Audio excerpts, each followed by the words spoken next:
നമസ്തേ. ആര് ഭരിക്കും കേരളം? കേരളം ചോദിക്കുന്ന $1 മില്യൺ ചോദ്യമാണത്. കേരളത്തിൽ എല്ലാവരും ഉദ്വേഗത്തോടെ ഉറ്റുനോക്കുന്ന തെരഞ്ഞെടുപ്പ്, അതിൻ്റെ ഫലം എന്തായിരിക്കും, അതിൻ്റെ അവസാനം എന്തായിരിക്കും എന്നുള്ള ചോദ്യം. ആര് ഭരിക്കും? ആരായിരിക്കും ഭരിക്കുക? അട്ടർ കൺഫ്യൂഷനുണ്ട്. കാരണം പിണറായി തന്നെ തുടരുമെന്ന് വെള്ളാപ്പള്ളി പറയുന്നു, അതല്ല എന്ന് പലരും പറയുന്നു. തദ്ദേശ തെരഞ്ഞെടുപ്പ് വിധിയും എഴുതുന്നു. ഇത് തന്നെ ആയിരിക്കുമോ ഇനി നിയമസഭാ തെരഞ്ഞെടുപ്പ് വന്നാലും ഫലം എന്നുള്ള ഒരു വിചാരം, ആശങ്ക ഇടതുപക്ഷ ക്യാമ്പുകളിലുണ്ട്. അമിത വിശ്വാസം ഇപ്പോൾ UDF ക്യാമ്പുകളിലുണ്ട്. അവർ തന്നെ ജയിക്കും എന്നൊക്കെയുള്ള സ്വപ്നങ്ങളുമുണ്ട്. VD സതീശൻ മുഖ്യമന്ത്രിയാവും, വീറോടുകൂടി ഭരിക്കും എന്നൊക്കെയാണ് വിചാരിച്ചിരുന്നത്. പക്ഷേ വെള്ളാപ്പള്ളിയും NSSും കൂടി ഒന്നിക്കുന്നത് വലിയൊരാശങ്കയുടെ കാർമേഘം ആ വിജയമോഹങ്ങളിലുണ്ടാക്കിയിട്ടുണ്ട് എന്നുള്ളതാണ് സത്യം. നമുക്കിതിൻ്റെ യഥാർത്ഥമായിട്ടുള്ള വസ്തുതകളിലേക്ക് ഒന്ന് കടന്നു പോയാലോ? അതിനാണ് ഇവിടെ ഇപ്പോൾ നമുക്ക് തുടങ്ങേണ്ടത്. NDTV കേരളത്തിലെ ഫലത്തെപ്പറ്റി ഇപ്പോഴത്തെ ലെവൽ വെച്ചിട്ടാണ് കേട്ടോ. ആ ഫലത്തെക്കുറിച്ചൊരു സർവേ നടത്തി. ആ സർവേ നടത്തിയത് പ്രകാരം UDF തന്നെയാണ് മുന്നിൽ എന്ന് മാത്രമല്ല, കേരളത്തിൽ ഭരണവിരുദ്ധ വികാരമെന്ന് പറയുന്നത് അതിശക്തമായിട്ടുണ്ട്. അതുകൊണ്ട് തന്നെ UDFനാണ് സാധ്യത എന്നാണ് NDTV പ്രവചിക്കുന്നത്. NDTV എന്ന് പറയുന്നത് നിങ്ങൾക്കറിയാവുന്നതുപോലെ ന്യൂഡൽഹി ടെലിവിഷനാണ്. കുറച്ച് ക്രെഡിബിലിറ്റിയൊക്കെയുള്ള, വിശ്വാസ്യതയുള്ള ഒരു ദേശീയ ചാനലാണത്. അതിൻ്റെ മേധാവിയായിരുന്ന പ്രണോയ് റോയിയുടെ കയ്യിൽ നിന്ന് അത് പോയി കഴിഞ്ഞു. പ്രണോയ് റോയിയുടെ പേരിൽ നേരത്തെ കുറച്ച് അഴിമതി കേസുകൾ, പണ അപഹരണ കേസുകളൊക്കെ ED രജിസ്റ്റർ ചെയ്തിരുന്നു. കഴിഞ്ഞ ദിവസം എന്തായാലും അതിൽ നിന്ന് പ്രണോയ് റോയിയെ, അദ്ദേഹത്തിൻ്റെ ഭാര്യ രാധിക റോയിയെയും കോടതി വിമുക്തമാക്കിയിട്ടുണ്ട്. അപ്പോൾ തീർച്ചയായിട്ടും ക്രെഡിബിലിറ്റിയുടെ ഒരു ട്രഡീഷനുള്ള ഒരു ചാനൽ തന്നെയാണത്.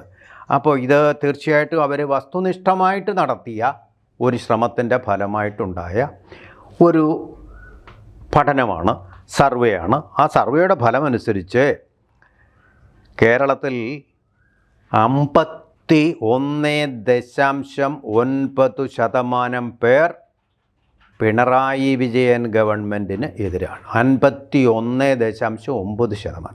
അത് വലിയൊരു ശതമാനമാണ്. കാരണം പകുതിയിലേറെ ആളുകൾ CPM ഗവൺമെൻറ്റിനെതിരെയാണ്. അങ്ങനെ തിരിഞ്ഞിരിക്കുന്ന അപൂർവമായിട്ടുള്ള സന്ദർഭങ്ങളിൽ മാത്രമാണ്. ഇത്രമാത്രം ഭരണവിരുദ്ധ വികാരം ഉണ്ടാവുന്നത് അപൂർവമായിട്ട് മാത്രമാണ്. ഈ സർവേയിലൂടെ അത് തെളിഞ്ഞിരിക്കുന്നു. ഒന്ന് പറയട്ടെ, NDTV നേരത്തെ ഇടതുപക്ഷ ചായ്വുള്ള ഒരു മാധ്യമമായിരുന്നു. ഇപ്പോഴൊരു നിഷ്പക്ഷ നിലപാടെടുക്കുന്ന ഒരു ചാനലുമാണ്. ആ രീതിയിലാണിപ്പോൾ ഇത് മുന്നോട്ട് കൊണ്ടുവരിക്കുന്നത്. ഇത്രയും പേര് LDF ഭരണത്തിൽ അതൃപ്തരാണ് എന്ന് പറഞ്ഞാൽ അവർ കുത്തുന്നത് ഏതർ BJPക്കോ അല്ലെങ്കിൽ UDFനോ ആയിരിക്കും എന്നുള്ളതാണ് ഇതിൻ്റെ അർത്ഥം. സംശയമൊന്നുമില്ല. അവരിനി തിരിച്ചു വരാനുള്ള സമയമൊന്നുമില്ല.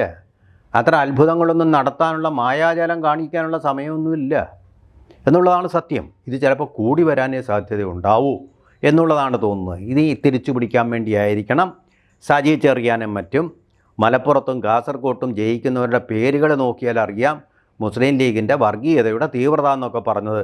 കാരണം ചെങ്ങന്നൂർ അദ്ദേഹം പൂട്ടുവീണിരിക്കുകയാണ്. ചെങ്ങന്നൂർ കഴിഞ്ഞ തദ്ദേശ തെരഞ്ഞെടുപ്പിൽ 4 BJP ഭാരവാഹികളാണ് തദ്ദേശം ഭരിച്ചുകൊണ്ടിരിക്കുന്നത്. ഇപ്പം വളഞ്ഞിരിക്കുകയാണ് അവിടെ BJP അദ്ദേഹത്തെ.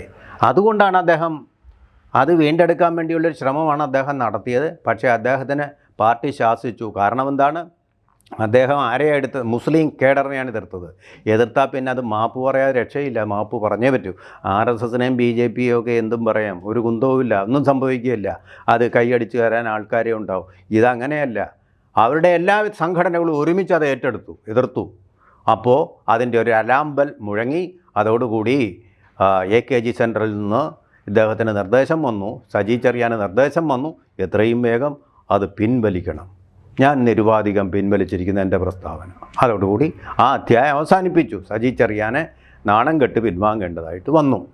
അതവിടെ നിൽക്കട്ടെ. അപ്പോൾ അത്ര ശക്തമാണ് ഇവിടുത്തെ ന്യൂനപക്ഷ ലോബി എന്ന് പറയുന്ന ഭൂരിപക്ഷത്തോടടുത്ത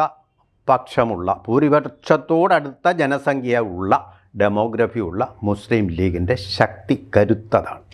ആ കരുത്തിൻ്റെ പിന്നാലെയാണ് വി ഡി സതീശൻ. ഞാൻ സമുദായ നേതാക്കളുടെ തിണ്ണ നിരക്കാൻ ഇല്ല എന്ന് പറഞ്ഞാലും അദ്ദേഹം പരസ്യമായിട്ട് തന്നെ പാണക്കാട്ടെ തിണ്ണ പോയി നിരങ്ങും.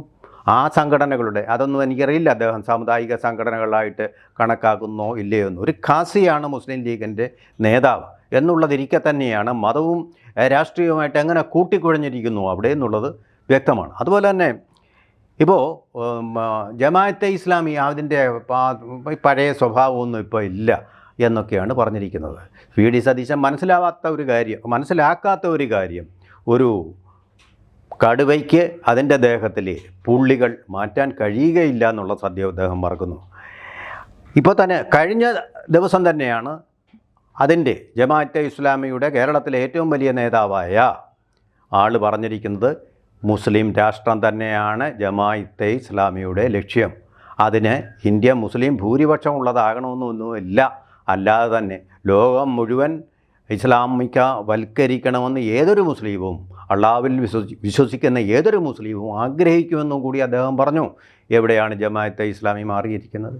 ആളുകളെ വെറുതെ തെറ്റിദ്ധരിപ്പിക്കുകയാണ്. വോട്ട് കിട്ടാൻ വേണ്ടി അന്ധമായിട്ട് അവരെ പ്രീണനം നടത്തിക്കൊണ്ടിരിക്കുകയാണ് വി ഡി സതീശൻ എന്നുള്ളത് വളരെ വ്യക്തമാക്കുകയാണ് അദ്ദേഹം സ്വന്തം വാക്കുകളിൽ കൂടി. ഇപ്പോൾ ഇവിടെ സംഭവിച്ചിരിക്കുന്ന ഒരു കാര്യമെന്ന് പറയുന്നത്, ഈ LDFൻ്റെ ഈ സന്ദിഗ്ധാവസ്ഥയിൽ മായാജാലങ്ങൾ കൊണ്ടൊന്നും പറ്റില്ല ഗവൺമെൻറ്റിൻ്റെ. പക്ഷേ അതിനു പുറത്തുള്ള രാഷ്ട്രീയമായിട്ടൊരു മായാജാലം നടക്കുന്നുണ്ട്. കഴിഞ്ഞ ദിവസം SNDPയുടെ നേതൃയോഗം ചേർന്നിട്ട് NSSുമായിട്ട് ഐക്യപ്പെടണം, അത് വികാരപരമായിട്ടൊരു കാര്യമായിട്ട്, വൈകാരികമായിട്ടൊരു കാര്യമായിട്ട് എടുക്കണമെന്ന് പറഞ്ഞിരിക്കുകയാണ്. SNDP കേഡർ മുഴുവൻ കാര്യമായിട്ട് എടുത്തിരിക്കുകയാണ്. അതിനായിട്ടൊരു ദൂതനെ അയക്കുകയാണ് പെരുന്നയിലേക്ക്, NSS ആസ്ഥാനത്തെ. ആരെന്നറിയാമോ? തുഷാർ വെള്ളാപ്പള്ളി. BDJSൻ്റെ നേതാവായിട്ട് BJPയോട് ചേർന്ന് നിൽക്കുന്ന തുഷാർ വെള്ളാപ്പള്ളിയാണ് ആ ദൗത്യം നിർവഹിക്കുന്നത്. അദ്ദേഹം വന്നാൽ ഞാൻ സ്വീകരിക്കും, അദ്ദേഹവുമായിട്ട് ചർച്ച ചെയ്യും, അതിനനുസരിച്ച് പ്രവർത്തിക്കുമെന്ന് NSSൻ്റെ general secretary G. Sukumaran Nair പറഞ്ഞിരിക്കുകയാണ്. ഈ രണ്ട് സംഘടനകളും NSSും SNDPയും കേരളത്തിൽ വളരെയധികം സ്വാധീനം സാമൂഹികമായിട്ടും രാഷ്ട്രീയമായിട്ടും ഉണ്ടാക്കാൻ പ്രാപ്തിയുള്ള സംഘടനകളാണ്. എന്ന് വെച്ചാൽ ചോദിക്കുക, അവർ പറയുന്ന പോലെ തന്നെ ഈഴവരും നായന്മാരും കേൾക്കും, എങ്ങനല്ല, അതിനപ്പുറമുള്ള സ്വാധീനം അവർക്കുണ്ട്. അവർ പറഞ്ഞാൽ അവരാ പക്ഷമാണല്ലോ, എങ്കിൽ അവർ വോട്ട് ചെയ്യാം. അവരുടെ ലക്ഷ്യമെന്ന് പറയുന്നത് ഇപ്പോൾ LDFനെ വിജയിപ്പിക്കുക എന്നുള്ളതാണ്. വി ഡി സതീശനെ ഏതു വിധത്തിലും തോൽപ്പിക്കുക എന്നുള്ളതാണ്. സുകുമാരൻ നായർ പറയുന്നുണ്ട് അതിനു വേണ്ടിയിട്ടല്ല വി ഡി സതീശനെ തോൽപ്പിക്കുക, അദ്ദേഹത്തിൻ്റെ വിശാലമായിട്ടൊരു കാഴ്ചപ്പാടെന്നേ ഉള്ളൂ. പക്ഷേ ലക്ഷ്യം രഹസ്യമായിട്ട് SNDPക്കും NSSനും ഇതേ ഉള്ളൂ. സാമുദായ നേതാക്കന്മാരുടെ തിണ്ണ നിരങ്ങാൻ പോവുകയില്ലെന്ന് പറഞ്ഞിട്ട് സിനഡിൽ പോയി നിരങ്ങിയ, അതുപോലെ തന്നെ പാണക്കാട്ട് പോയി നിരങ്ങിക്കൊണ്ടിരിക്കുന്ന വി ഡി സതീശൻ്റെ ഈ കാപട്യം, മതേതര കാപട്യം പൊളിച്ചു കാണിക്കുക എന്നുള്ളത് തന്നെ. അതിൻ്റെ ബെനിഫിഷ്യറി ആകാൻ അവരുദ്ദേശിക്കുന്നത് LDF ആയിരിക്കും.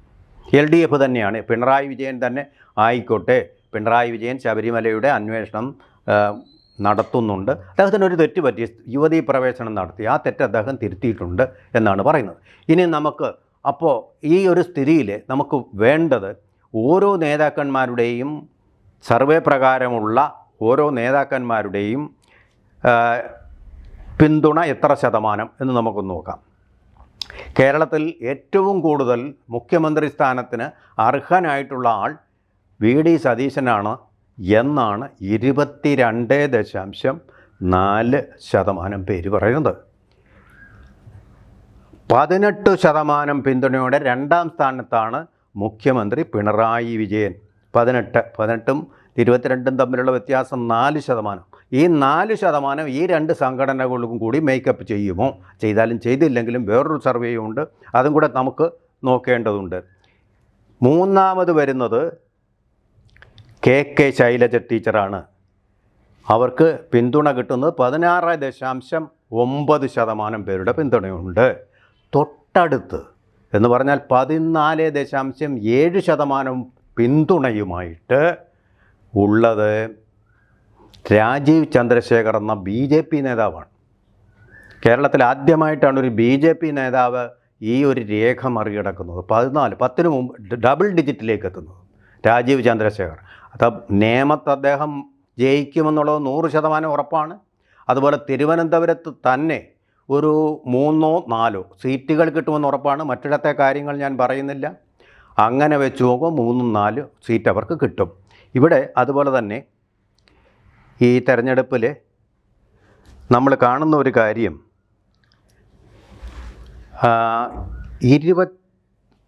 ഇവർ തമ്മിലുള്ള വ്യത്യാസം എന്ന് പറയുന്നത്, അതായത് LDF ജയിക്കണമെന്ന് ആഗ്രഹിക്കുന്ന, അവർക്ക് വോട്ട് ചെയ്യാൻ സാധ്യതയുള്ളവരുടെ എണ്ണം 29.3%.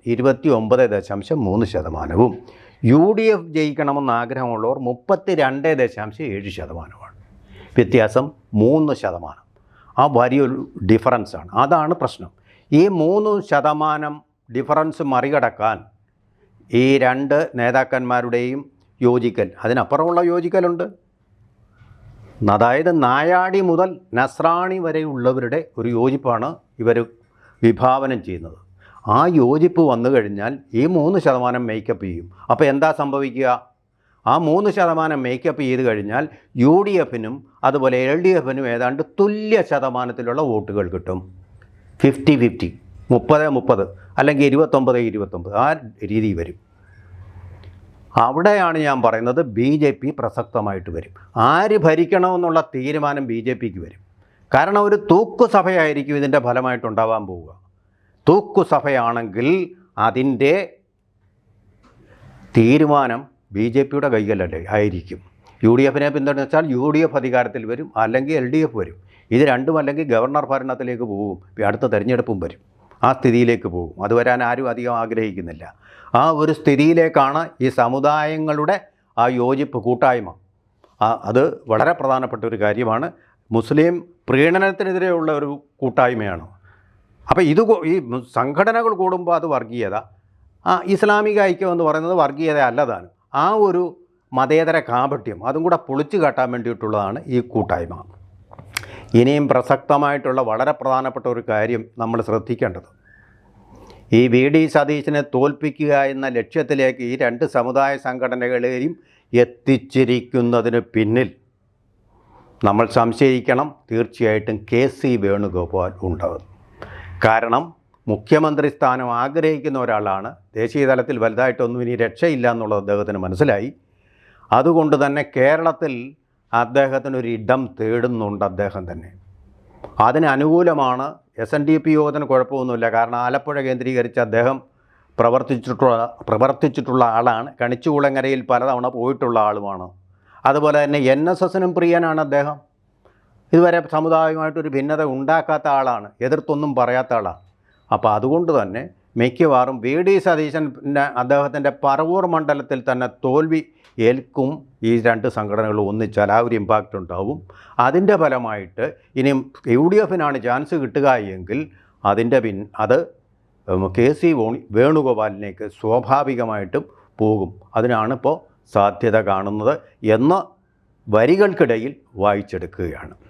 ABC ന്യൂസിനും മലയാളത്തിൽ മാത്രമല്ല സംസാരിക്കാൻ അറിയാവുന്നത്, പറയാൻ അറിയാവുന്നതും. അതിന് ഹിന്ദിയും കൂടി ഉണ്ടൊരു ABC ഹിന്ദി ന്യൂസ് ചാനലുണ്ട്. ABC Hindi news. അത് കാണുക.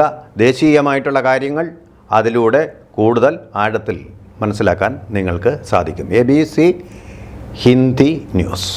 കൂടുതൽ വാർത്തകളും വിശേഷങ്ങളും നിങ്ങളിലേക്ക് എത്താൻ ABC മലയാളം സബ്സ്ക്രൈബ് ചെയ്യുക, ബെൽ ബട്ടണും അമർത്തുക.